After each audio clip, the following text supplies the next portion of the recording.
ci opposants yi la doon tëb di song d'accord dossier bi comme ni ñu ci wàllu yoon man du ma ci xuus xamaguma exactement lan la wax ba yoon téye ko ba fan la dugg du ma ci xuus ndax du ma gis comme réseaux sociaux yi ni muy demee nit jël téléphone am teg kenn taxaw di wax rek nga inspiré wu ci loolu pour mën a atte Sénégal fi mu nekk nii boo xoolee phénomène boobu sax la ñëpp di doxee dañuy jóg rek accuser nit yàq deram jël kenn taxaw ci réseaux sociaux teg photom di wax ci nit ki lu ko neex su ko defee ñu ne li mu wax dëgg la gis nga loolu dafa war a arrêter ak yenn information yoo xam ne fausse nouvelle la ñu jël ko teg gis nga yoon gis nga état gis nga justice bu tegoo ci yoon rek réew mi tegu ci yoon waaw te dañoo war a bàyyi waxante gu ñaaw ndax réew mi fi mu nekk nii tollul foofu ci tollu defar la nekk gaal gi bu bënnee muy ci man ak ci keneen ak ci keneen ci ñun ñëpp ñoo koy yëg ndax cause bi am Mbuur tey ku ko gis ba muy ak li mu yegg si fii loolu yëpp ci ba président ne deuil national la sax ndax lii deuil national la kon loolu man damay bàyyi commissaire Keita ak wàllu justice ak yoon bu ma demee ba xam lii nii la demee man si laay doog a mën a àddu doog cee mën a wax d'accord alors li mu nekkoon suñu 6 minutes chrono maintenant on va passer à la revue des titres ñu bokk xoolal moo gën a fës si yéene kaay dañ koy dooree ak yéene kaayu kër gi di journal l'info di wax silence et réaction tardive après le drame de Mbour Bougane charge Diomaye et Sonko nee na il faut dénoncer le manque de coordination le retard dans les opérations de secours et la non mise sur pied d'un comité de crise pour au moins informer les Sénégalais sur les dispositions prises pour venir en aide aux rescapés et aux familles éplorées. ci yéenekaay l'info ba tey ñuy gis ki nga xamante ne moom mooy le président Bassirou Diomaye Faye demoon seet ki nga xam ne mooy Cheikh Mahi Niass di wax vous avez l'engagement Cheikh Mahi Niass di ko wax moom Bassirou Diomaye Faye que vous avez l'engagement et la volonté de développer le pays. Lutte contre l'immigration clandestine Bassirou Diomaye Faye lance la traque des convoyeurs ngeen mën kaa lire ci yéenekaay bi nga xamante ne moom mooy l'info ba tey di wax drame de Mbour au moins 4 corps retrouvés ci page 2 bu yéenekaay bi di l'info mën ngeen kase fekk persistance de l'inflation la BCEAO maintient ses taux directeurs loolu yëpp mi ngi ci yéenekaay bi nga xamante ne moom mooy l'info sortie Bougane Gueye Dany en 30 secondes maa ngi saa. waaw bon en fait moom il est toujours ci logique am. Je pense que quand même en termes peut-être de stratégie et de visibilité politique c'est pas mal parce que aujourd'hui presque daf leen a def comme ni ñuy wax football marquage bu serré la leen def lu événement wala lu am rek ñoom en fonction de loolu lu ñu posé comme acte moom mu posé ci li nga xam ne moom mooy waaw d'accord Aïcha ñu jàll après l'info rapidement si beneen yéenekaay xool ñoom aussi lan la ñu xëyee tey Sud Quotidien mi ngi wax Diomaye traque les passeurs lutte contre l'immigration irrégulière moom président Diomaye di wax ne daañ durcir mais surtout daañ gën a surveiller ñi nga xamante ne ñoom ñooy convoyeurs yi et que dina am daan yu métti yoo xam daañ leen ko teg dissolution de l'Assemblée nationale la 4e législature retient son souffle moom le Sud Quotidien di xëyee tey ñuy xaar diggante le 12 ak 13 lan mooy xew ayca ñu jàll si beneen yéenekaay bu ñu jógee ci Sud Quotidien Walf Quotidien di wax Diomaye à l'épreuve de la réalité concernant li nga xam moom mooy drame de l'immigration clandestine le président Diomaye annonce une traque sans répit des marchands de mort Bougane Gueye Dany qui déclare les autorités sont devenues aphones aveugles et insensibles ambassade du Sénégal affaires étrangères dans la diplomatie mën ngeen kaa lire ci yéenekaay bi di Walf Quotidien ayca ñu jàll ci beneen yéenekaay Les Échos bilan financier de la saison 2023-2024 la xëyee le CNG gagne 300 millions et dépense 288 millions recettes licence 45 millions sanctions pécuniaires 40 millions droits d'organisation 74 millions état 100 millions mais tamit li nga xam moom mooy les dépenses yéenekaay bi di Les Échos revenir na ci trame au large de Mbour récit glaçant d'un témoin et d'un rescapé Mohamed Gueye témoin di wax que ne les gens criaient je n'ai jamais vu ça de ma vie Cheikh Omar nekk rescapé di wax beaucoup de personnes sont mortes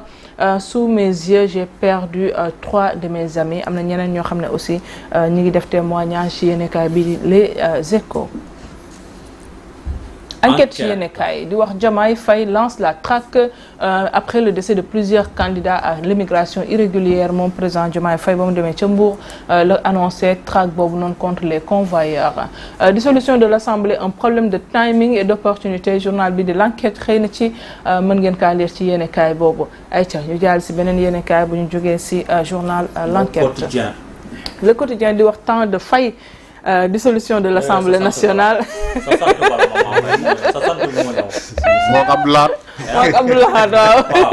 Le président maintient le pays dans l'incertitude, mais aussi yéen kaay bi de revenir sur li nga xamante ne moom mooy ci ki nga xamante ne du moins mooy commissaire Keïta yéen kaay bi di wax pour diffusion de fausses nouvelles le commissaire Keïta interné à Rebeuss. Aïcha ñu jàll si beneen yéen kaay. Le témoin moo en fait. Le témoin di wax Diomaye promet une traque sans répit des vendeurs de la mort. Le drame de Mbour passe à 29 morts tax ki nga xamante ne moom mooy président di wax que ne le Sénégal est en deuil. À Medina Baye aussi le président a annoncé la prochaine nomination d'un directeur des affaires étrangères. Alors ñu jàll si benn yéenekaay bu ñu jógee si le témoin quotidien. Vox Populi mi ngi wax la fatwa du chef de l'État contre les vendeurs de la mort concernant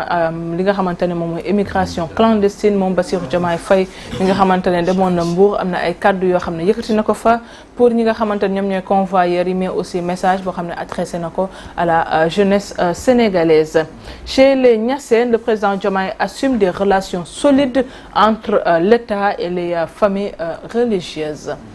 Après Vox Populi. Libération la DIC met fin à une séquestration avec demande de rançon moom la Libération xëye tey di wax le présumé trafiquant de drogue la liberté provisoire et les deux intermédiaires lii yëpp yéenekaay bi di Libération xëy na si tey Charles Émile Abdou Ciss ancien directeur de la SOLD di wax la dissolution de l'Assemblée comporte un risque majeur pour les finances publiques tout à l'heure daañu laaj laxaat lu mu xalaat si dissolution bi ayca ñu jàll si beneen yéenekaay bu ñu jógee si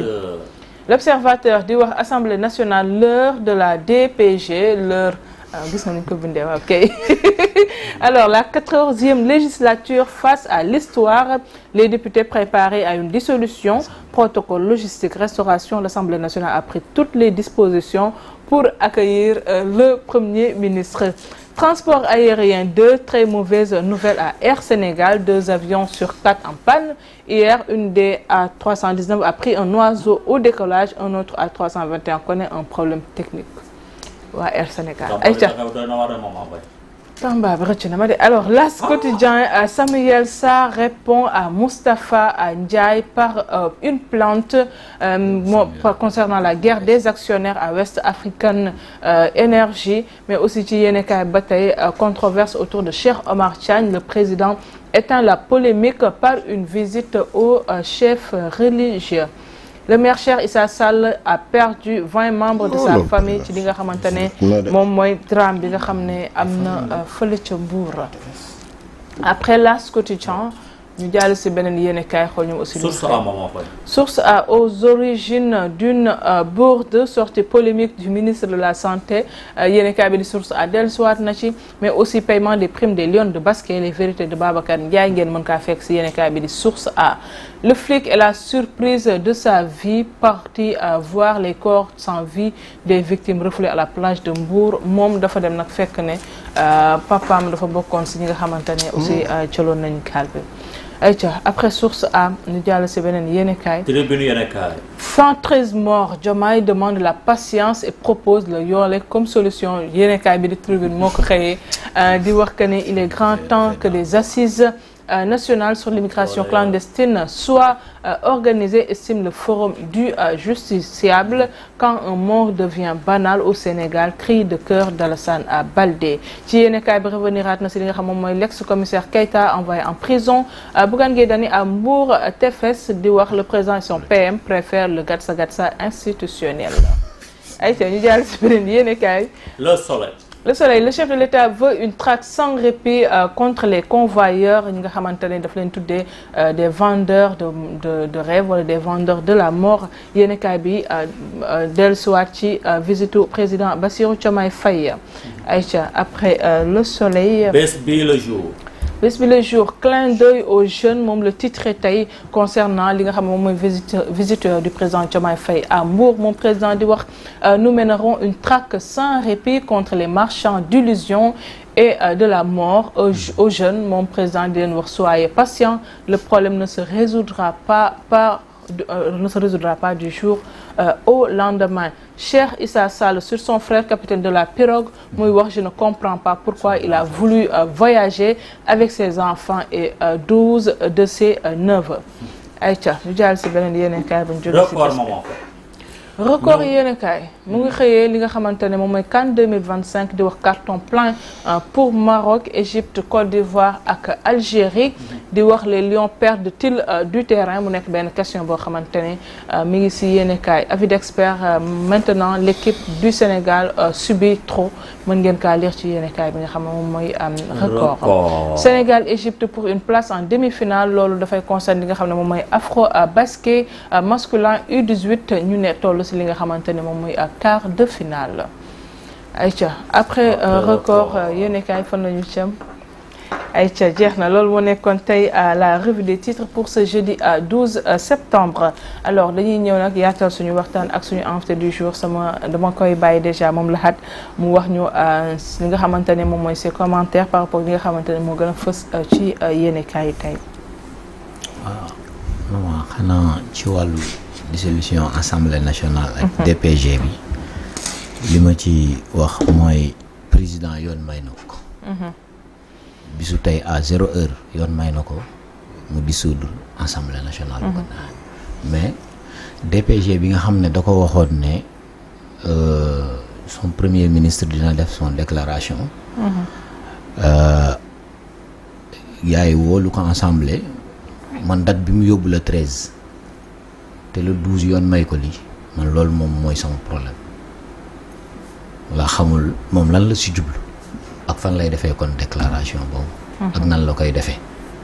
ndax bu ñaanee président assemblée ne may leen ma ba le 13 te tey yoon may ko nag mu mën a tas assemblée waroon na ko def avant wala mu bañoon ko wax ba dissoudre assemblée bàyyi ba am majorité dem élection 30 ou 90 jours yoon may na ko mu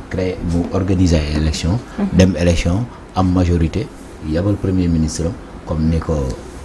à l'époque 2012 ni ko Ablaye Wade defee woon ak Moustapha Niasse de en 2012 ni ko Macky Sall defee ak Abdoul Mbaye ba yegg si fii moo tax nag mbir mi en tout cas balaa ma si àddu it naa ko déglu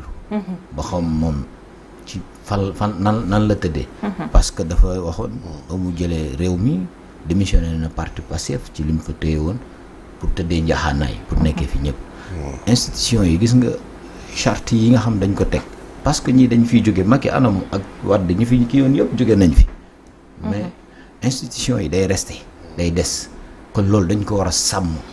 ba seeni kàddu bu ñuy waxati ak wala ñiy jege président surtout régime bi ñu gis war nañ am ñoo xamante ni c'est des anciens yoo xamante ni waaye ñoom ñooy wax ay système anti système tey jii moo leen dugal sax ci yenn problème yi waroon nañ leen di jege di leen dimbali ci wàllu administration ak réew mi nan lañ ko mën a téye ak si ndax ci jeune di wax waxet dañ ko war a taxaw di ko daw waaw surtout ça surtout jeune nga nekk xale te it dama ko yéene ndax ñoo bokk département bi sama yaay ele da njaga ñaaw ñu bokk dëkk fayit bokk département Mbour bi waa sama yaay dëkk njaga ñaaw kon damay yéene Diomaye mu réussir. lan ngay jàppee fii wax waxeet. waaw mais déet bu ñaanee président assemblée. bu fekkee lu tey jii bu ñu dissoudre assemblée nag. da ngay ko wax waxeet par rapport ak le. non mais le 13 bi boobu léegi fan la mbir mi di amee après. loolu foofu lay xalaatee. comprendre ma moo tax man fi mu nekk nii damay taxaw di xool nan la war a mën def. ak lan mooy am xamaguma ko exactement. tant que waxul. avant may jox ñoom maa ngi ça man dama am benn préoccupation si je peux l'appeler comme ça mooy on a l'impression après c'est vrai que c'est la politique et tout mais on a l'impression que aussi parfois dañuy bëgg sax Sénégal am ay problème wala ay kii comme ça ñu mën ne waxoon nañ ko wala gis ngeen ñoo waxoon di wala ñoo defoon et puis ça on le voit chaque fois bu régime amee on revoit pratiquement les mêmes pratiques. Non c'est que gis nga man critiques yi man critiqué wu ma ñii du ma leen critiquer parce que dama leen a votel ànd ak ñoom. Non je parle pas de yow forcément. Mais même suñu xoolee les sorties yi nga xamante ne actuellement yenn on va dire yenn personnalités yi ñu ngi koy def. Toujours parfois certes dañu naan ñi ngi ñaawlu wala ñi ngi massaw askan bi ci telle ou telle chose mais en même temps on a l'impression que aussi ils en profitent quand même. Pour voilà pour aussi. D'accord mais ñooñu dañuy politique comme ñoom niñ ko doon defee. ñoom niñ ko doon lañ ko doon defee. ci régime bi romb. ndax boo xoolee 2014 ba ñu jógee génn boobu ba léegi. ñoom noonu la ñu taxawee ak Macky Sall. ba Macky Sall di mu wàccee. kon it ñooñu am nañ droit taxaw sol seen mbubbu opposant ñoom it taxaw gis ne lii du yoon ñu taxaw doxale noonu loolu dañ ko war a nangul ñëpp. waaw muy loo xamante ne ni. nit ki opposé wu ak nekk parti au pouvoir pour ñu ku nekk am nga droit taxaw gis say gis-gis ñoom ñoo ciy def jàngat te bu ñu leen critiqué wul sax duñu leen dimbali mais ñu leen di wax ayca yéen a fi nekk na nga nit ki day dem ba loolu dafa daloon Macky Sall ba dem ba justice bi da koo téye utiliser ko moom nu mu neexee ci force am mais ba mu demee bay wàcc gis nga mbir mi nu mu tourné dafa tourné lu mu bëgg a def mujj gi xam nañ ne kii mënatu fi dara nekkul candidat nekkatu fi dara affaire bi nu mu tourné moo tax ma ne ñii ñu am nañu fi romb ñi ay jeunes lañ ñoom dañu war a sàmm seen carrière si yenn yoo xamante ni amoon na ci régime bi bañ jëlee leen fi man du ñooñu lay déglu parce que ñun lu ñu dal ba demuñu élection man su ma koy jiiñ régime boobu laa koy teg ndax depuis 2012 ñu toog ba léegi PDS nekkul si jàmm ak Macky Sall ak waa këram kon loolu ñun dañ ko nangu wax ko ba élection yi ni mu demee ñëpp gis nañ tendance yi si am ak nu mu demee li ñu teg PDS te ci lenn lu jaarul yoon. non déet PDS tamit daa am lu texte yi wax daa am lu texte yi waxoon. xam nga PDS moom. wala duggaguñ question. non jël. xam nga PDS moom man gëm naa ne lu bëri lu leen dal ñoom ñoo ko teg seen bopp. nuñ ko tegee seen bopp. benn bi xam nga par exemple yow su fekkee ne da nga ne nguuru Macky Sall daa am lu mu leen teg. mais bien sûr. du ma ko weddi. mais aussi man li ma seetlu mooy. PDS bi fi Macky Sall nekk yëpp seen taxawaay ak seen doxalin moo doon jàppale Macky Sall. déedéet. je m'explique